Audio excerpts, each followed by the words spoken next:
2006 as part of the government's response to the high level of unemployment among young people. The twin strategic pillars of this initiative are enterprise development and externally focused employment creation through Youth Employment Scheme Abroad, also known as YESA. However, in recent months, the Youth Fund has been on the limelight for all the wrong reasons. That's misappropriation of funds, with many young people also saying they have tried without luck to finance their young businesses. Now, tonight, we're having a quick chat with Ronald Osumba, the chairman of the Youth Enterprise Development Fund. Thank you so much for joining us on the Business Center tonight. Thank you for having us here. Staggering numbers there. I mean, about 80% of startup businesses that access loans through the fund haven't paid back. What happened? Like I said, thank you for having us.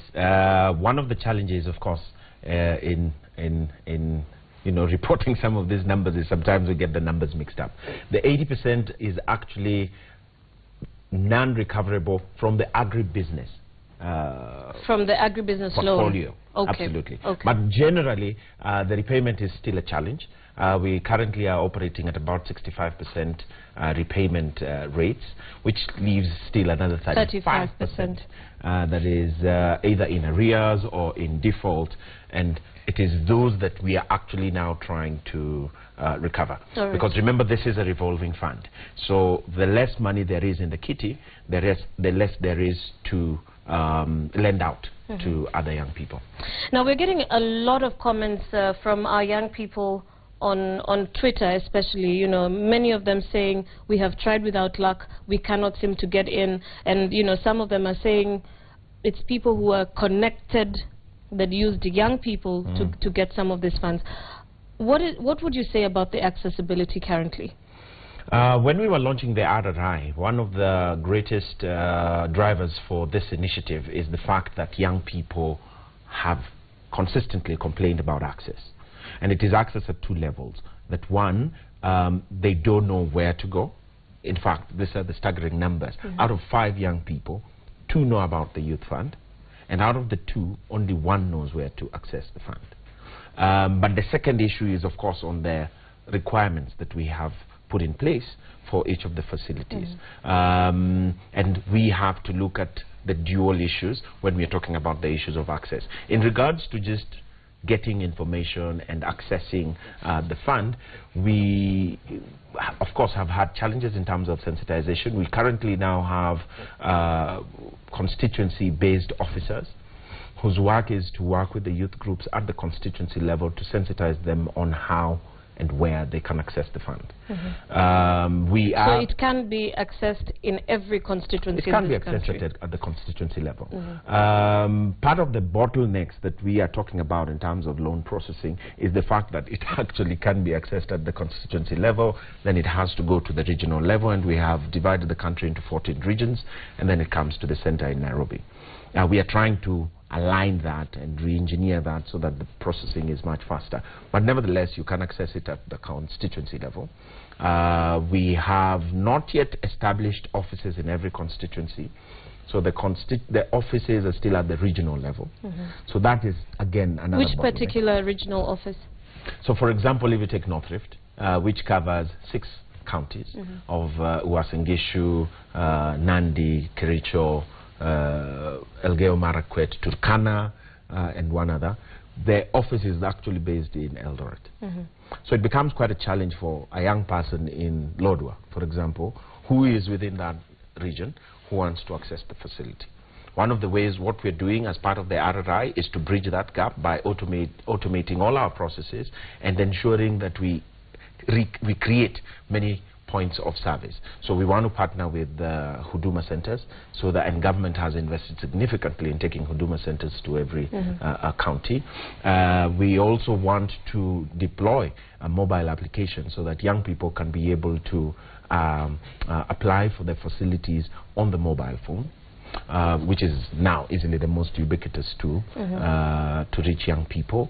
But also we want to have pretty much mobile services. So even our officers need to be able to reach to the farthest corners of this country and, you know, on a device be able to provide that service. All right, let's talk about the requirements you talk about. And we've got Moses Mwangi here on Twitter who says, why demand for security for the loan, yet the majority of the applicants are startups? Good point. Again, it is something, like I said, in terms of access that keeps coming up with young people. My CS is very particular on this issue, and, you know, she has directed us to look for ways to eradicate the requirement for collateral. But the basics are this, that when we are lending out on a revolving fund, we have to secure the fund that we are lending. That fund has to come back. That's why it's a revolving fund. One of the ways to secure that fund is through collateral. So how much are you working around with currently? We are currently working with about, our development budget is about 850 million. What should it be, ideally? It should be 3.5 billion. 3.5. But a lot of the money is out, lent, and a lot of, this is the point, a lot of young people are very faithful in repayments. I went to Kwanza, no, actually it was in Kisses, in Eldoret, and I found these young people who had borrowed money to actually establish a greenhouse. The greenhouse died a long time ago, so it's not generating them income. But what then they went out of their way to put up a dairy project, and that dairy project is actually what is now repaying, because they understand that they need to be repaid. And so that is the situation we're currently dealing with. But what does that say, though, about the structure of the fund? I mean, you've talked about this example of the young people whose agribusiness projects failed the first time. Had they given up, how would they pay? And then, so what then does that mean going forward in terms of the agribusiness loan, which, in my opinion, and from the figures that you're giving us, is probably the largest portfolio? It's 25% of our total portfolio, so easily the single largest sectoral portfolio. So what structures are you working with going forward? So let me talk about the loan products.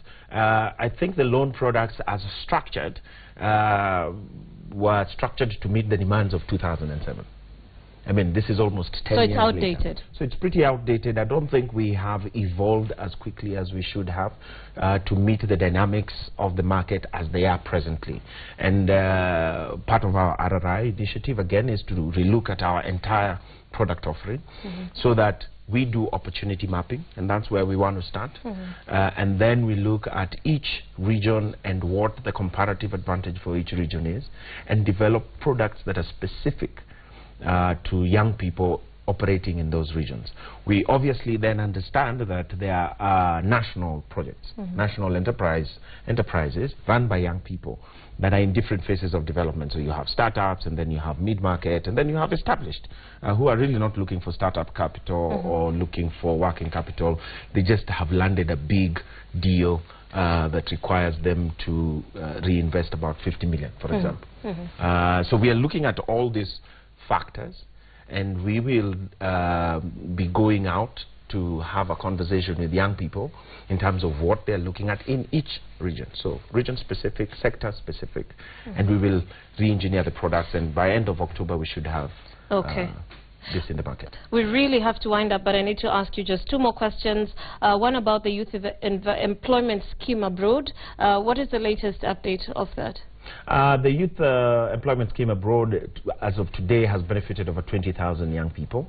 So we prepare them, you know, for culture change. So basically, it's a pre-departure. But how do they know about the opportunities? How do young people know about So the fund consolidates the demand for all opportunities abroad, and sometimes we advertise this, sometimes young people find the opportunities themselves, sometimes we have them being brought in by agencies approved by Ministry of Labour, and all we do is pre-departure training and the onboarding onto their new jobs abroad. As we wind up, what are your thoughts about, or your response to the fact that Kenyans are saying, you know, this is clearly a political move, government saying we need to rope the youth back in, we're going into an election year, and the youth fund is just going to be another white elephant? I mean, the government has every right to invest significantly and heavily on the youth because they are the largest population. Today, the biggest challenges facing government are youth-related. So whether you're talking about security, health, education, all these are youth issues. And therefore, the youth cannot be, you know, pretty much a political issue. They are an everyday issue. In any case, you know, when people say government is now stepping up, we all prepare much better and we all read much more a few days to the exam. Okay. And with an election year coming up, obviously the government is stepping up its efforts to ensure that it delivers on the promises. But nevertheless, the youth fund and where it's coming from, and I think this is, you know, the marching orders from my minister and from my appointing authority, the president, is that we absolutely need to do something about the youth, because it's a ticking time bomb and we need to fix this situation, and this is the time to fix it. All right, thank you very much. Ronald Osumba, the chairperson of the Youth Enterprise Development Fund.